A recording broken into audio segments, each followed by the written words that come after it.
Hello again, everyone. Edwin Learnard back once again. In this YouTube astrological segment, I'm going to be talking about the moon conjunct Uranus in Synastry. Now, first off, the unconscious side and the inner personality of which is the moon person, may be in sync and strongly integrated with the Uranus person's goals and aspirations. And the moon, if Uranus, say, is in Scorpio, those persons' goals and aspirations, may be connected, with locksmithing, forensics, investigation, embalming.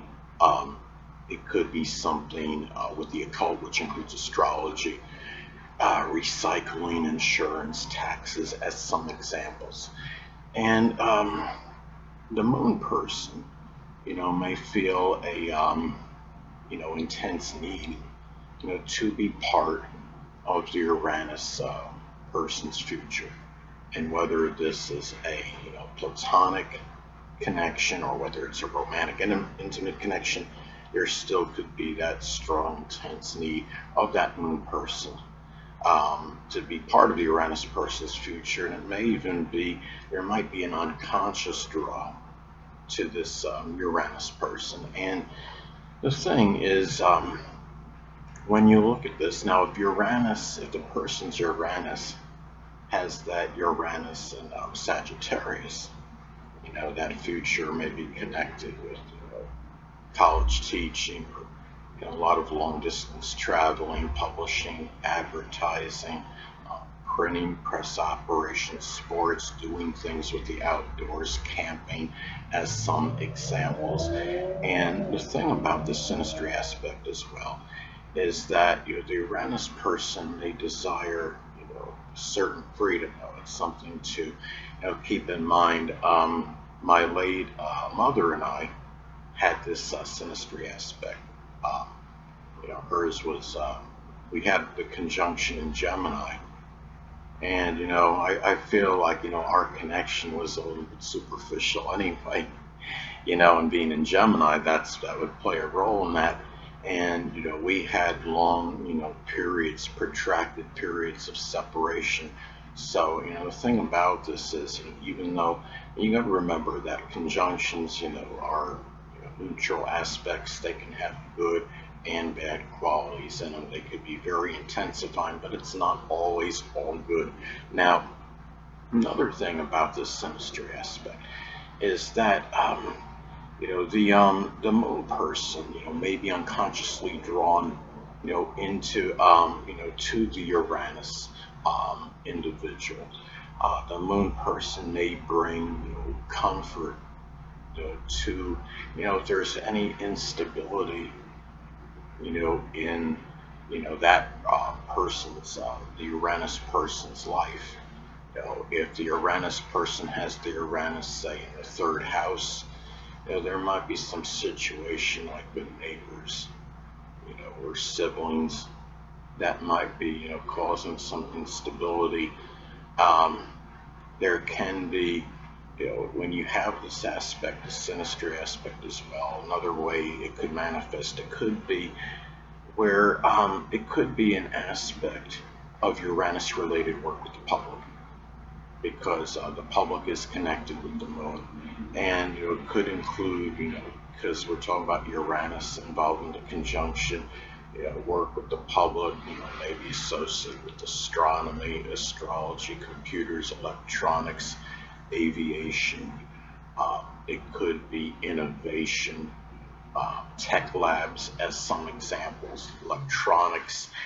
This is also, something too where the Uranus person, may see, the moon individual, at times, might see as maybe complacent and overly, comfortable in their situation, and the moon, you know, might the Uranus person may see the moon person as somebody that has difficulty, getting out of their comfort zone and being overly complacent.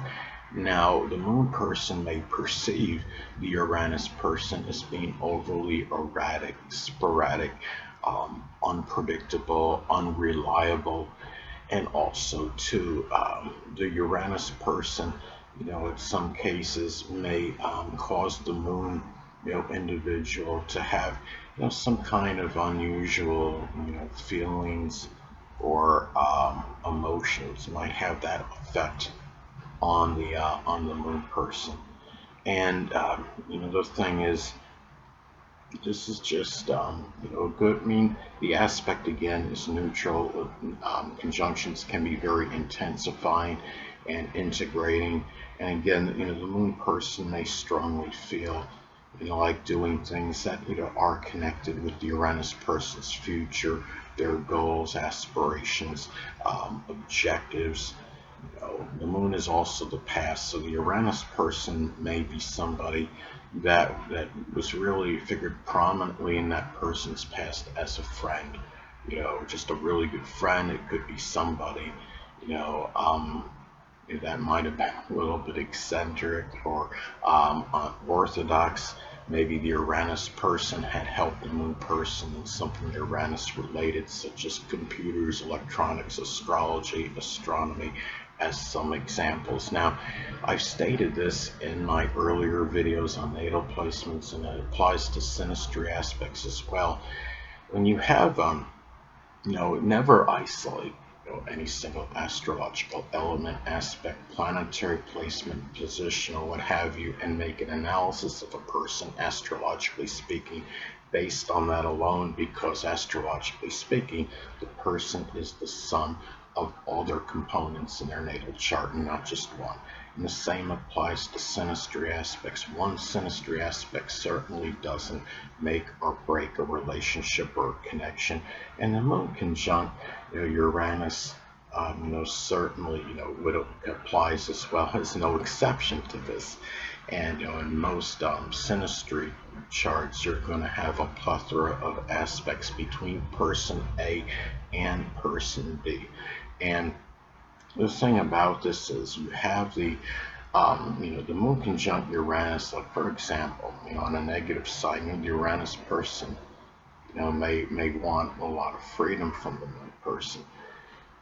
But let's say that you have, you take, two people that have this aspect in synastry, the moon conjunct Uranus in synastry, but at the same time, you have, the moon conjunct the ascendant in synastry with the same two people. So you might have that connection might be a little bit closer, than the typical, moon conjunct Uranus, synastry aspect. Moon conjunct Uranus and synastry, the aspect, is still, the delineation and interpretation for it is the same, but it may be a little bit less intense, because if you have, the moon, say the moon is conjunct the ascendant in synastry, the moon person may be very, close with the ascendant, and the ascendant person may embrace the nurturing, qualities of the, of the moon person, and not necessarily see the moon person as overly, and not necessarily overly clingy. So you have to, you look at, a lot of this, and there is, you have to look at all, the synastry aspects, when you're delineating those synastry compatibility chart between person A and B, because it's not just about, the one aspect certainly doesn't define relationships. So anyway, people, that'll conclude this YouTube astrological segment. Until next time, Edwin Learnard saying, stay well.